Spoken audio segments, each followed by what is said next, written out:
तो इसके बाद हम लोग पिछले पार्ट में किए थे क्वेश्चन नंबर 33 तक डाउट क्लियर था। क्वेश्चन नंबर 36 में क्या बोल रहा है, परावैद्युतांक का ऐसे ही मात्रक होता है। परावैद्युतांक का ऐसा ही मात्रक होता है कूलम स्क्वायर बटा newton meter square, coulomb square बटा न्यूटन मीटर स्क्वायर।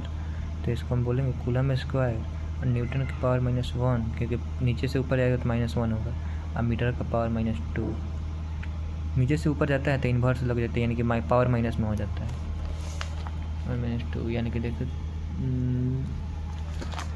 इतना कहाँ लिखा है, c² n-1 m-2, c² n-1 m-2, D number सही होगा।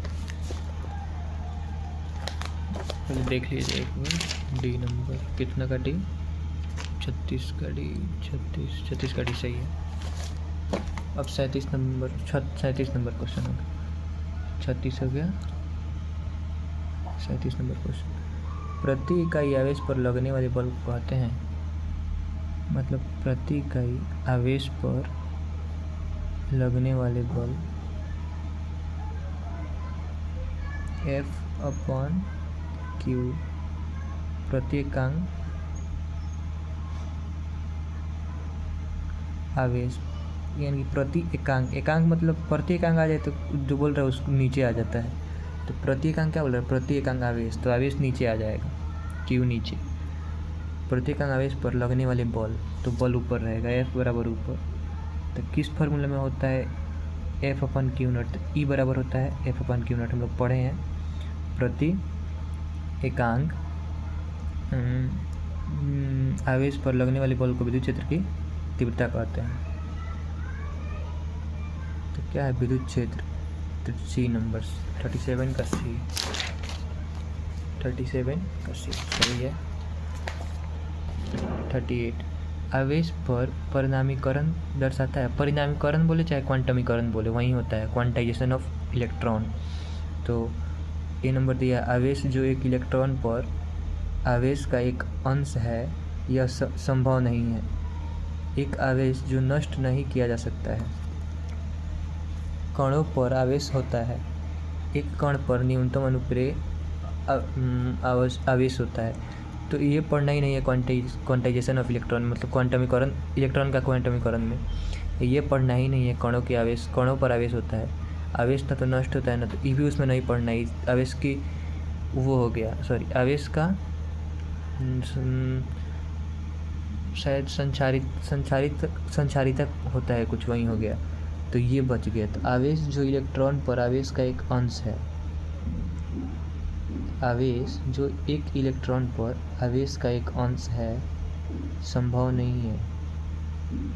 इसको समझाने तो नहीं आ रहा है, रट जाना है। 38 का ये होगा लग रहा है, देखा जाए। 38 का ए सही है, इसको रट जाना है। उसके बाद 42 नंबर,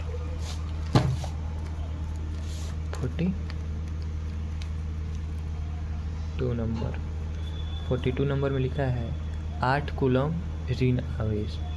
कूलम यानी कि C बराबर दिया है, सॉरी Q बराबर, आवेश क्यों ना होता है, Q बराबर, ये Q है -8 कूलम का, कि ऋण आवेश है, ऋण आवेश, तो -8 कूलम। इलेक्ट्रॉन की संख्या n बराबर निकालना है। ई का मान तो हमें पता ही रहता है, 1.6 × 10⁻19 कूलम रहता है हमेशा, समझ में आया। और जब ये निगेटिव हो ना तो इसका सब फॉर्मूला लगाते हैं ना, तो Q बराबर हम लोग पढ़े हैं +-NE, और जब निगेटिव आ जाए तो इसको निगेटिव वाला लगाते हैं, Q बराबर -NE पढ़ा है क्वांटाइजेशन ऑफ इलेक्ट्रॉन में।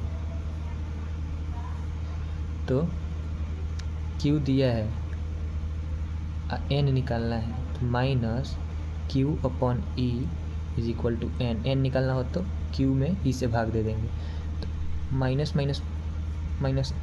है, मतलब ये सूत्र में फॉर्मूला में माइनस है, अब -8 कूलम है, अब बटा 1.6 × 10⁻19, तो माइनस प्लस हो जाएगा, 8 आई माइनस में है तो ऊपर जाएगा तो प्लस में हो जाएगा। 8 गुना 10 के पावर 19 और 1.6 ई हटेगा, कटेगा तो पॉइंट के बाद एक अंक है तो एक जीरो आएगा यहाँ पे।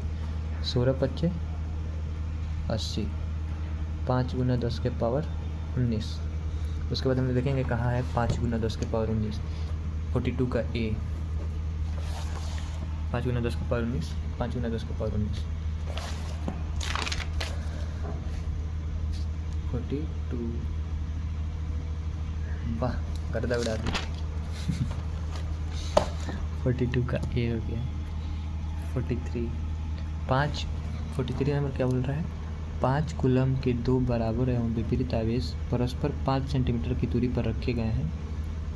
इस निकाय का वैद्युत द्विध्रुव होता है।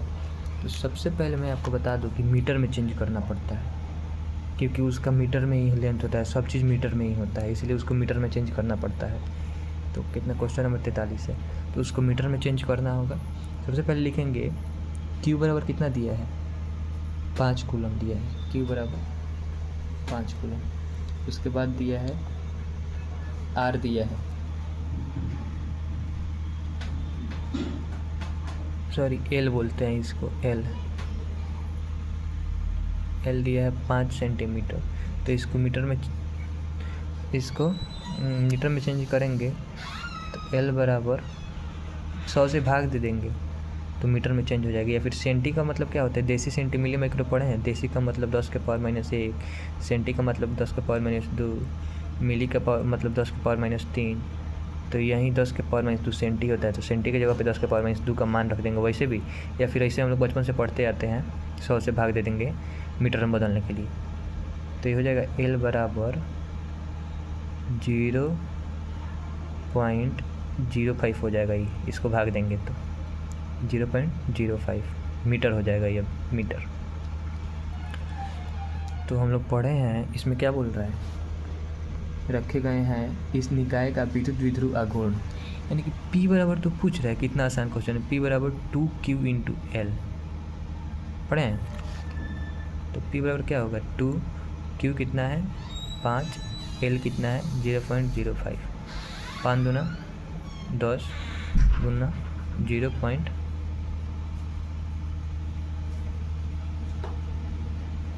0.05।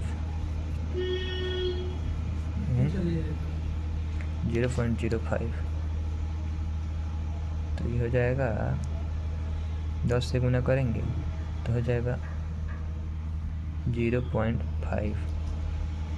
0.5 का आंसर दिया है जी।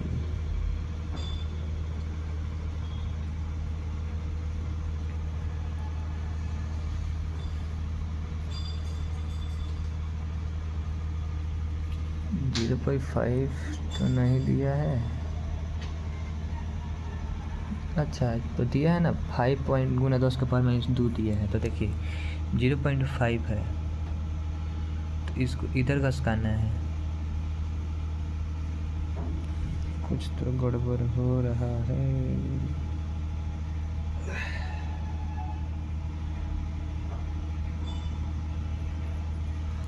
हम लोग वैसे बनाते हैं, 1 मिनट की। इसको मीटर में चेंज करने के लिए सेंटी का मान रखेंगे। 5 गुना 10 के पावर -2, सेंटी का मान होता है 10 के पावर -2, तो 10 के पावर -2 तभी मीटर में बदलेंगे। तो 5 गुना 10 के पावर -2 मीटर। तो 2Q, Q है 5 गुना 5 गुना 10 के पावर -2। तो 5 दूना 10 और 10 × 5 = 50।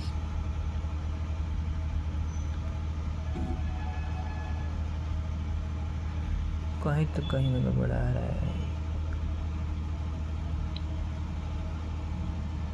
कहीं ना कहीं घबरा रहा है, फिर घबरा है।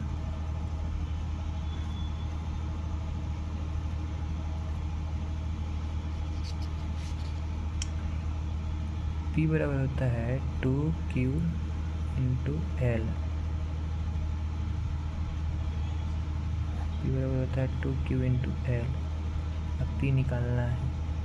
2 गुना 5 कूलम दिया है 5 इंटू L का मान दिया है 5 गुना 10 के पावर -2।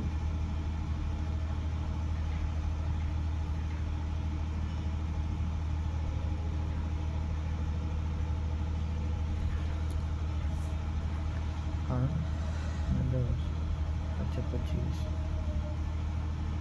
चलिए इसका आंसर लिखते हैं, कितना दिया 43 का बी दिया है। 25 गुना 10 को पावर माइनस 2 को, तो ये 2 कहाँ से आ गया फिर?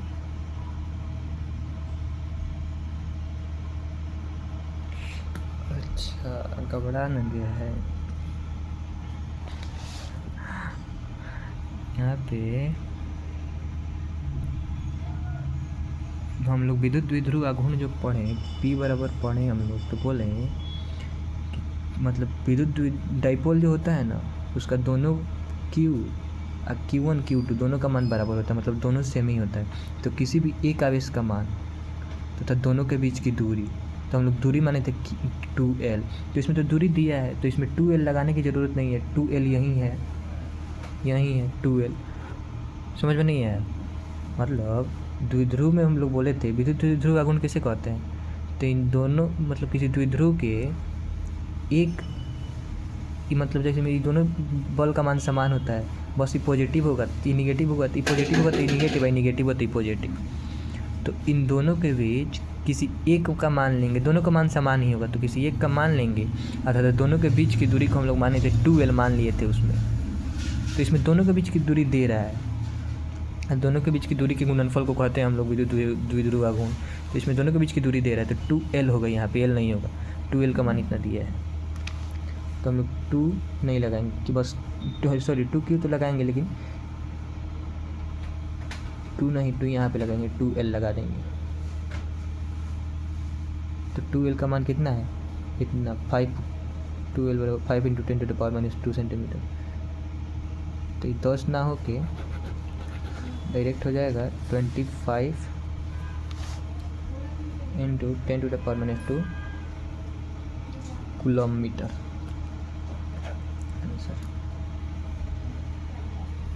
कितना है, बी नंबर आ गया 43 का। नेक्स्ट क्वेश्चन 42 पे चलते हैं। धातु के आवेशित गोले के पृष्ठ के गोले के केंद्र की ओर जाने पर विद्युत क्षेत्र, बहुत सिंपल क्वेश्चन है। 44 नंबर, कोई धातु है, धातु के आवेशित गोला मतलब ये कोई गोला है, तो यहाँ पे कोई इलेक्ट्रॉन है, हम लोग पढ़े भी हैं क्लास में। यहाँ पे कोई इलेक्ट्रॉन है, जब अंदर आएगा, अंदर का इसके अंदर जितना भी होता है, तो उसमें पहले देखिए क्या कर रहे हैं, विद्युत क्षेत्र। तो इसके अंदर का जितना होता है ना, उसका विद्युत क्षेत्र शून्य हो रहता है, सर्वत्र शून्य रहता है, हमेशा शून्य रहता है। ये बात, ये कॉन्सेप्ट है जिसको पकड़ के रख लेना है। किसी विद्युत मतलब किसी आवेशित गोले के पृष्ठ के अंदर हर जगह विद्युत क्षेत्र का मान सर्वत्र शून्य रहता है। तो इसका मान क्या होगा, यहाँ पे Q हो चाहे कुछ भी हो, इसका मान शून्य होगा। 44 का डी, 44 का डी सही है, 44 का डी होगा। 45 नंबर देखते हैं। निम्नलिखित में कौन सा आवेश रहित कण है, मतलब आवेश रहित मतलब जिसको बोलते हैं चार्जलेस, आवेश रहित मतलब चार्जलेस बोलते हैं उसको। 45, जिसके पास चार्ज ही ना हो। तो